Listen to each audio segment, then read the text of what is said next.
बिस्मिल्लाहिर्रहमानिर्रहीम। अस्सलाम वालेकुम। Welcome to Allah vlog. मैं खैरियत से हूँ। उम्मीद है अल्लाह ताला के फजल करम से आप भी खैरियत से होंगे। अल्लाह ताला आपको अपनी ज़ुबान में रखें, आमीन सुम्मा आमीन। आज मैं आपके साथ जो रेसिपी शेयर कर रही हूँ वो है बकरे का मगज़। आज मैं आपको बताऊँगी कि बकरे को मगज़ को हम किस तरीके से किस तरह से साफ़ करेंगे और किस तरीके से हम जो है वो इसको पकाएंगे। तो फिर चलिए आइए वीडियो शुरू करते हैं। वीडियो शुरू करने से पहले मेरी आपसे रिक्वेस्ट है, जो नए देखने वाले हैं वो प्लीज़ मेरे चैनल को सब्सक्राइब ज़रूर कर लें और प्लीज़ साथ में जो बेल आइकन का बटन है उसको भी ज़रूर प्रेस करें ताकि मेरी आइंदा आने वाली हर वीडियो आप तक बर वक्त पहुँच सके। तो फिर चलिए बिस्मिल्लाह करते हैं। बिस्मिल्लाहिर्रहमानिर्रहीम। मैंने 2 बकरे के जो है वो मगज़ लिए हैं, उनको मैंने पहले पानी के अंदर डिप किया ताकि इसका ब्लड वगैरह अच्छे से साफ़ हो जाए। देखिए मैंने अब साफ़ पानी डाला है। पानी जो डाला है बहुत ही जग ठंडा है। बहुत ज़्यादा ठंडा पानी में हमने जो है इसको जो मगज़ है इसको धोना है। जितना हम पानी ठंडा होगा ये मगज़ उतने ही अच्छे तरीके से जो है साफ़ होगा। इसकी जो झिल्ली है ठंडे पानी में बहुत आसानी से जो है वो उतर जाती है। ये देखें जैसे ही झिल्ली को ऐसे ऊपर से उठाएंगे तो झिल्ली जो है बहुत आसानी से उतर रही है और नीचे से मगज़ है बहुत ही अच्छा सा जो है वो साफ़ निकल रहा है। देखिए इसी तरह से इसकी जो बारीक बारीक सी जो वेनें हैं और झिल्ली जो है वो इसको अच्छे से जो है वो उतार देना है। मगज़ जो है उसको बहुत ही अच्छे से साफ़ करना है। जितना अच्छा साफ़ होगा उतना ही मगज़ अच्छा सा बनेगा। ये देखें इसी तरह से जो है वो हमने जो इसकी वेनें हैं ऊपर की जो झिल्ली है वो उसको उतारते जाना है।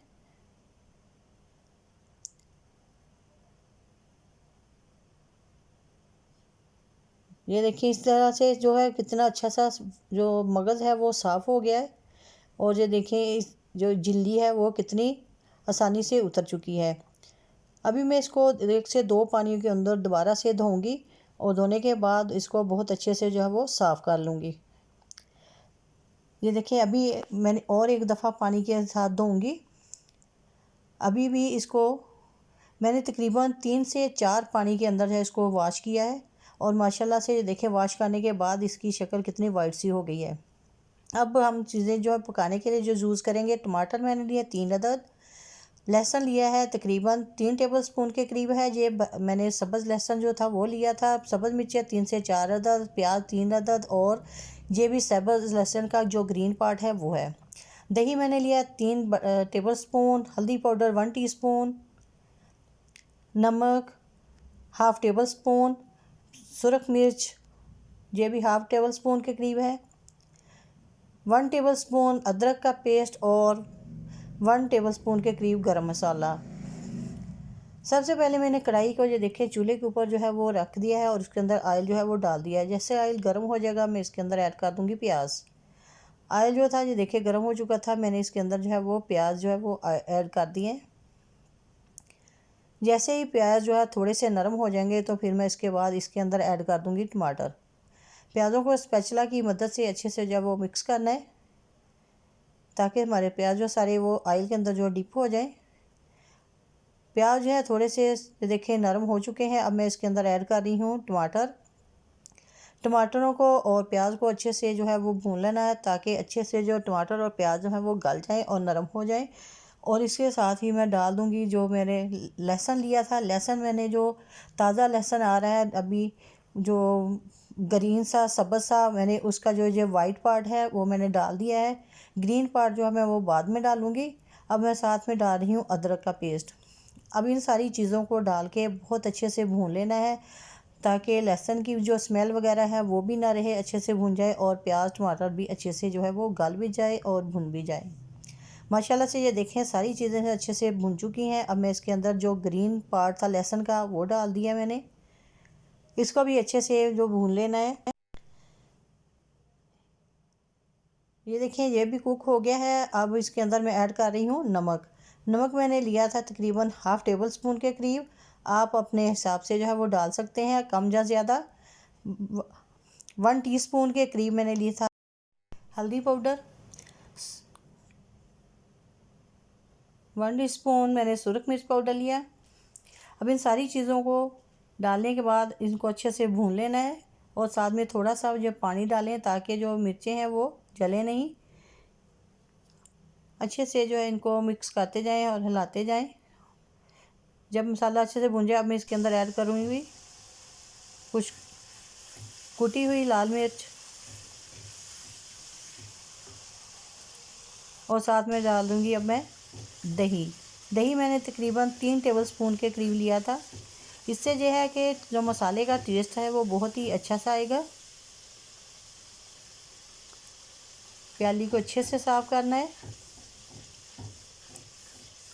अब दही को डालने के बाद मसाले को बहुत अच्छे से भून लेना। ये देखें ऑयल बिल्कुल ऊपर आ चुका है, मसाला जो भुन चुका है। अब मैंने इसके अंदर डाल दिया है मगज़।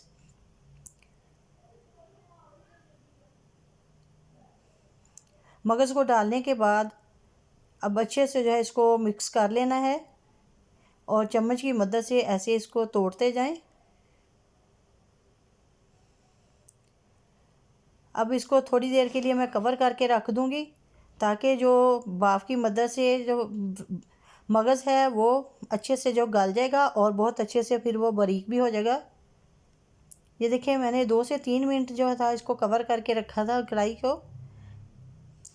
इसकी मदद से जो मगज़ है वो काफ़ी हद तक जो है वो नरम हो चुका है। अब ऐसे इसको चम्मच की मदद से जो बारीक करते जाऊंगी। ये देखिए अभी भी थोड़ा थोड़ा सा ये मगज़ जो है अभी कच्चा सा है। अभी मैं इसको मज़ीद और भूनूंगी भी और साथ में लकड़ी का जो चम्मच है उसकी मदद से ऐसे जो है बारीक बारीक सा करती जाऊंगी, क्योंकि यह बारीक बारीक होगा तो इसके अंदर जो नमक मिर्च है वो भी अच्छे से मिक्स हो जाएगी और बहुत अच्छे से ये भुन भी जाएगा और ये कच्चा भी नहीं रहेगा और बहुत अच्छा सा पक जाएगा। इस तरह से इसके अंदर से स्मेल भी नहीं आएगी। माशाल्लाह से ये देखें अब काफ़ी हद तक जो है ये पक चुका है। अभी भी थोड़ी देर के लिए मैं और कवर करके रखूँगी।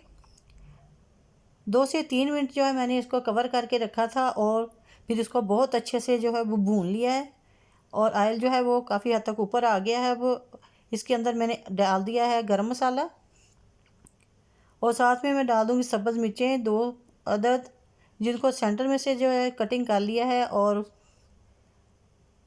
ये ऑप्शनल है, अगर आपको पसंद है तो डाल लें, अगर नहीं पसंद तो ना डालें। और साथ में सब्ज़ धनिया। अभी मैं आपको डिश आउट करके दिखाती हूँ कि हमारा जो मगज़ है वो किस तरह का बना है। माशाल्लाह से देखिए मगज़ जो है बहुत ही मज़ेदार सा बन चुका है और ये देखिए इसकी लुक भी बहुत ही अच्छी सी नज़र आ रही है। ऐसे लग रहा है जैसे मगज़ नहीं अंडे बने हुए हैं। माशाल्लाह बहुत ही मगज़ अच्छा सा रेडी हो चुका है। आप भी ये ज़रूर ट्राई कीजिएगा। इसके साथ ही अगर आपको मेरी आज की वीडियो जो पसंद आई तो प्लीज़ लाइक और शेयर ज़रूर कीजिएगा अपने फैमिली मेम्बर के साथ और अपने फ्रेंड्स के साथ।